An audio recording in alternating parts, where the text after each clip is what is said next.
One way in which my life has become a lot better recently is that for the last few years, I've been very uncompromising. Uncompromising about who I spend time with, uncompromising about where I live, uncompromising about what activities I engage in, uncompromising about who I work with, uncompromising about projects that I take on.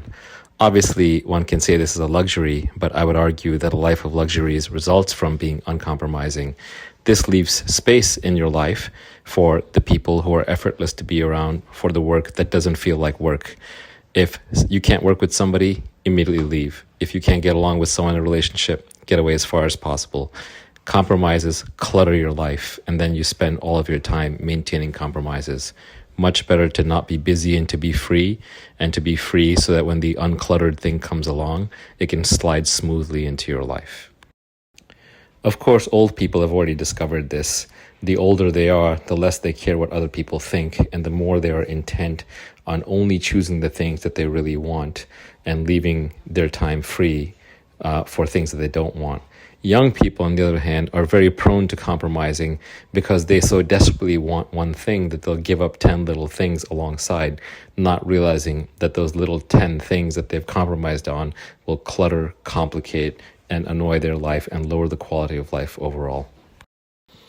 The related problem is figuring out what you want in the first place and figuring out your values. By definition, your values are the things that you won't compromise upon. And the best way to figure out your values is obviously to engage in a lot of activity. It's through many iterations. So once again, the number of iterations drives the learning curve, not the hours. It's 10,000 iterations, not 10,000 hours, which is why it's best to try many, many things with many, many kinds of people early in life and then become less compromising once you know what works for you. This is all very generic, so let me give some specific examples. One example of being uncompromising is don't work with people who are really good at what they do, but they're high ego and they're hard to get along with and take a lot of management. Get rid of them. People who burn out really just don't want to work on that job. They should go elsewhere. People who insist on politicking don't belong in small organizations. They should move on. A lot of it is about selecting until you find the right people that you can just trust. You don't have to look over their shoulder. You know they have good judgment. You can rely on them. And then you can go all in.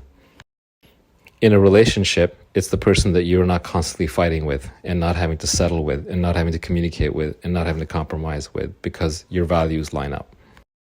Of course, compromises are inevitable. On Twitter now, I would get flamed by a bunch of people saying that this is unrealistic.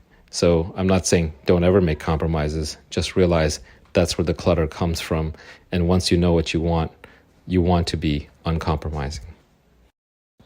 As usual, a good starting point is to take whatever society tells you to do and start from the opposite place. You will start closer to the correct answer.